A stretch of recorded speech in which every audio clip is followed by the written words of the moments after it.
Hello everybody, welcome to Polyglot Hacks, and in this video I'm going to explain to you why there's 3 languages within every single language.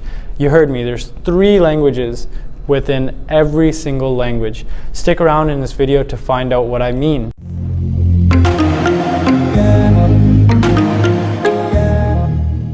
Alright, so in order to explain to you what I mean about each language having 3 different languages, I'm going to give you the example of when I learned French.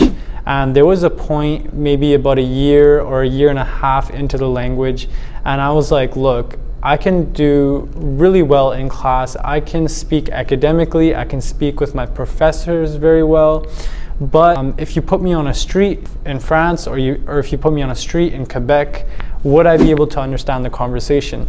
And the answer at that time was probably not. And I'm going to tell you why. So the 3 languages within every single language are academic language, there is street language, and there's familiar language. So academic language is what I refer to as studies university. It's essentially what you learn in a textbook. And that's what's going to get you going for just having a regular conversation, maybe with a professor, maybe in a professional setting where you're working for a company communicating in that language. Then you have street language. Now this is the language that you learn on the streets.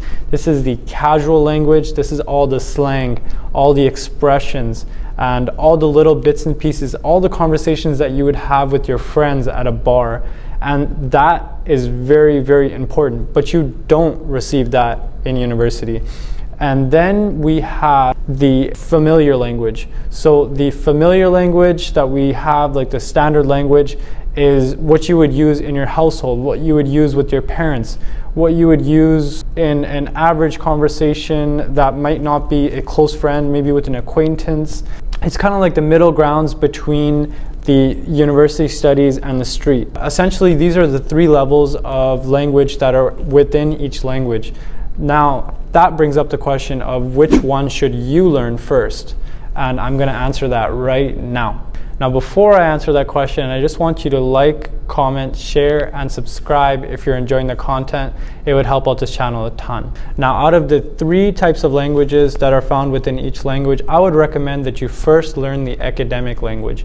Now, the academic language is the one that you find in books, and that's going to make sure that your grammar is on point, that you can speak, that you can understand, that you can listen to the most average conversations. Now, these are conversations without slang, without expressions. So it's okay if you don't understand a lot at first, because that's part of learning, and that's part of learning languages.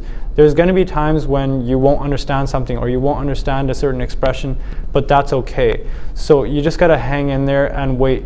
After you have learned the academic level, you can learn the familiar level. So at that point, you can start watching movies, and honestly, through movies, you can learn the slang as well. So after you've felt like you've built a strong base in the language that you're learning, you can go ahead and start learning the familiar level and the street level, either using TV or trying to meet people online and practicing with them, or you can just do a simple Google search and find expressions. Now it's my turn to ask you, have you ever fell victim to this?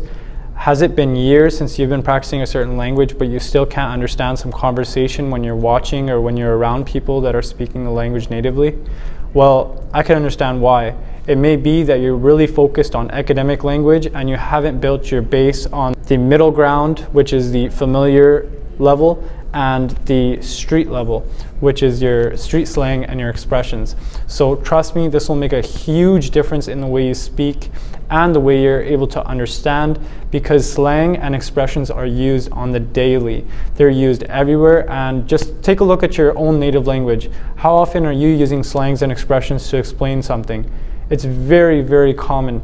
And once you have mastered all 3 levels, academic, familiar, and street, that's when you know that you've really learned the language. That's going to be close to native level once you've reached a good level at all 3 of those levels. Alright, so I hope you enjoyed this video. Please make sure to like, comment, share, subscribe, and I'll be around with more videos for you. I'm always looking for ways to improve your language learning experience. Let me know if you have any suggestions, and holla back at your boy.